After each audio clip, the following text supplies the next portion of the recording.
Welcome to mirror TV. నేను మీ పవన్.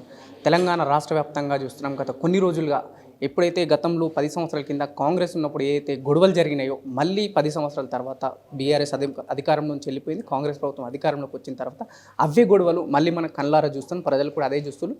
అక్కడ ప్రతిపక్షాలు కూడా అదే విమర్శిస్తాయి. ఎందుకంటే నిన్న కాక మొన్న ఒక ఎమ్మెల్యే ఇంటికి ఒక ఎమ్మెల్యే దాడికి వెళ్ళడం అంటే గత కాంగ్రెస్లో ఉన్నప్పుడు చూసాం. మళ్ళీ కాంగ్రెస్ అధికారంలోకి వచ్చినాక అదే చూసాం. మళ్ళీ ఇప్పుడు ఏదైతే సెక్రటేరియట్ ముందు, ట్యాంక్ బండ్ ముందు, హైదరాబాద్ నడి బొడ్డున ఒక రాజకీయ నాయకుడు విగ్రహం పెట్టడం చాలా చర్చలకు దారితీస్తుంది. దీనిపైన మనం మాట్లాడే ప్రయత్నం చేద్దాం. మనతో పాటు మాజీ మంత్రి, ప్రస్తుత బాల్కొండ ఎమ్మెల్యే వేముల ప్రశాంత్ రెడ్డి గారు ఉన్నారు. సార్ చెప్పండి సార్, ఎలా చూస్తారు? గతంలో కాంగ్రెస్ ఉన్నప్పుడు ఏదైతే గొడవలు ఒక ఎమ్మెల్యే మీట్కి వెళ్ళి దాడి చేయడం జరిగింది. మళ్ళీ కాంగ్రెస్ ప్రభుత్వం వచ్చిన తర్వాత 10 సంవత్సరాల్లో అదే విషయం మళ్ళీ పునరుద్ధరణ అవుతుంది. ఇలా చూడొచ్చు వీటన్నిటిని. మా ఎమ్మెల్యే కౌశిక్ రెడ్డి గారి మీద దాడి ఏదైతే జరిగిందో చాలా అమానుషం, చాలా బాధాకరం. ఈ సంస్కృతి కేసీఆర్ గారు 10 సంవత్సరాలు తెలంగాణ రాష్ట్రం ముఖ్యమంత్రిగా ఉన్నప్పుడు అసలు ఒక్క గొడవ కూడా జరగలేదు. హైదరాబాద్ నగరంలో కావచ్చు, ఇంకెక్కడైనా కావచ్చు, మోర్ పర్టికులర్ హైదరాబాద్ నగరంలో ఒక్క గొడవ కానీ, ఒక మత కల్లోలాలు కానీ, ఒక్క ఇన్సిడెంట్ కానీ జరగకుండా బ్రహ్మాండమైన ల్యాండ్ ఆర్డర్ మెయింటైన్ చేశాడు కేసీఆర్ గారు. అందరినీ గుండెల్లో పెట్టుకొని అతుకున్నారు ఆయన. ఆంధ్ర, తెలంగాణ, మహారాష్ట్ర, కర్ణాటక, యూపీ, బీహార్, ఇట్లా ఎవరైనా సరే ఇక్కడ తెలంగాణలో, హైదరాబాద్లో ఉన్నవారు ప్రతి ఒక్కరు నా తెలంగాణ బిడ్డనే అన్న యొక్క భావనతోటి ఆయన పరిపాలన చేసినాడు. అందుకే హైదరాబాద్లో ఒక్క గొడవ కూడా జరగలేదు. కేసీఆర్ గారి వైఖరి అట్లా ఉంది కాబట్టే హైదరాబాద్ నగర ప్రజలు కులాలకు, మతాలకు, ప్రాంతాలకు అతీతంగా కేసీఆర్ గారికి ఓటేసి బీఆర్ఎస్ పార్టీని గెలిపించినారు. ఇవాళ దురదృష్టవశాత్తు హైదరాబాద్లో ఉన్నటువంటి హార్మోనియం, ఆ సంస్కృతి ఇవాళ రేవంత్ రెడ్డి గారు వచ్చిన తర్వాత చెడిపేస్తున్నారు. హైదరాబాద్ యొక్క బ్రాండ్ ఇమేజ్ని నిలబెట్టాలి. హైదరాబాద్ యొక్క బ్రాండ్ ఇమేజ్ నిలబెడితేనే ఇక్కడికి పెట్టుబడులు వస్తాయి, ఉద్యోగాలు దొరుకుతాయి పిల్లలకి, తెలంగాణ రాష్ట్రానికి ఆదాయం వస్తుంది. తద్వారా ఈ హైదరాబాద్లో వచ్చినటువంటి ఆదాయం తీసుకెళ్ళి గ్రామీణ తెలంగాణలో రైతుల కోసం, పేదల కోసం ఖర్చు పెట్టచ్చు అన్న ఉద్దేశంతో ఏది ఏమైనా సరే హైదరాబాద్ బ్రాండ్ ఇమేజ్ని కాపాడాలి, ఒక్క గొడవ జరగద్దు అనే ఒక కమిట్మెంట్ తోటి కేసీఆర్ గారు పనిచేసినారు. కానీ దురదృష్టవశాత్తు ఈ ప్రభుత్వానికి ఆ సోయి లేదు. వాళ్ళు చిల్లర పంచాయతీలు, చిల్లర రాజకీయాలు, ఇవి తప్ప ఈ ప్రభుత్వానికి ఏది పట్టట్లేదు. హైదరాబాద్ బ్రాండ్ ఇమేజ్ మంట కలిసిన వాళ్ళకేం బాధ లేదు. హైదరాబాద్ రియల్ ఎస్టేట్ మొత్తం పోయిన వాళ్ళకేం బాధ లేదు. ఇక్కడ ఉద్యోగాలు, కంపెనీలు వేరే రాష్ట్రాలకు తరలిపోతున్నా వాళ్ళకి బాధ లేదు. చాలా కంపెనీలు వేరే రాష్ట్రాలకు వెళ్ళిపోతున్నాయి. ఇక్కడికి వచ్చే ఉద్యోగాలు అన్నీ కూడా గండి పడుతున్నాయి. అయినా సరే వాళ్ళకు బుద్ధి లేదు. నిన్న కూడా మళ్ళీ రేవంత్ రెడ్డి గారు, అది ముఖ్యమంత్రి అనవలసిన మాట నా చింతపండు అయిందంట. అట్లా అంటారా అండి చింతపండు అయిందని? అది భాషనా అది?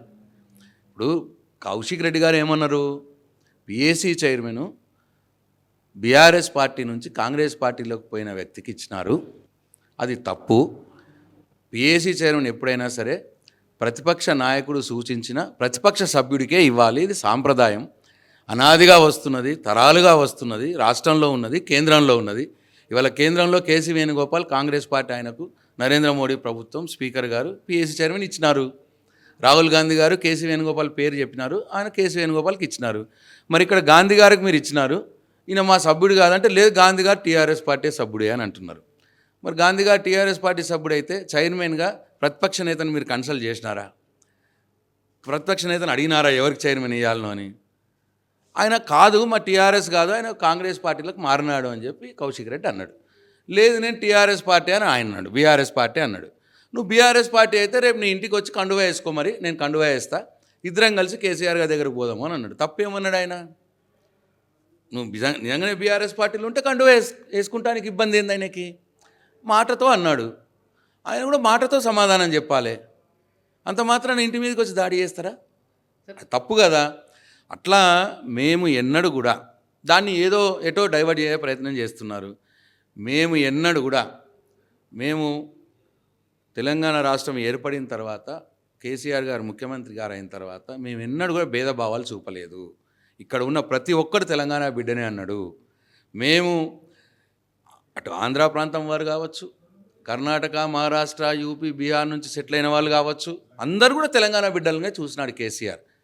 ఎప్పుడు కూడా మేము అట్లా మాకు ఆ భేదభావం లేదు, ముందు లేకుండే ఇంకా ముందు కూడా ఉండదు. సార్ ఎవరు అడిగినా సరే ఏ తరకెపూడి గాంధీ గారిని నేను ఇంకా బీఆర్ఎస్లోనే ఉన్నా అని చెప్పేసి స్టేట్మెంట్లు పాస్ చేయడం, ప్రెస్ మీట్లు పెట్టడం జరుగుతుంది. కానీ ఏదైతే మనకు కుకట్పల్లిలో వివేకానంద నగర్లో అరకెపూడి గాంధీ ఇంటి ముందు ఎగ్జాక్ట్గా అటు ఒక ఫ్లెక్స్ వెలుస్తుంది, మనం చూస్తే మీడియాలో ఎక్కడైనా అరకెపూడి గాంధీ గారు ఒక ఫ్లెక్స్లో ఉంటారు, పూర్తి కాంగ్రెస్ అధిష్టానం ఆ ఫ్లెక్స్లో ఉంది. కానీ ఇంట్లో మాత్రం ప్రెస్ మీట్లు పెట్టి నేను ఇంకా బీఆర్ఎస్లోనే ఉన్నా అంటాడు. ఎలా చూడొచ్చు? సరే, ఆయన ఇప్పుడు పిఎస్సి చైర్మన్ వచ్చినందుకో లేకపోతే దేనికో ఆ మాట మారుస్తున్నాడు.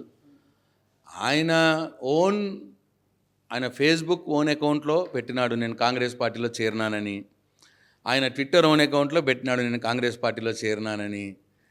ఆయన అన్నీ ఓపెన్ అయిపోయినాడు, ఇవాళ అట్లా మాట్లాడుతున్నాడు. అది సరే, ప్రజలంతా గమనిస్తున్నారు, ప్రజలందరికీ తెలుసు.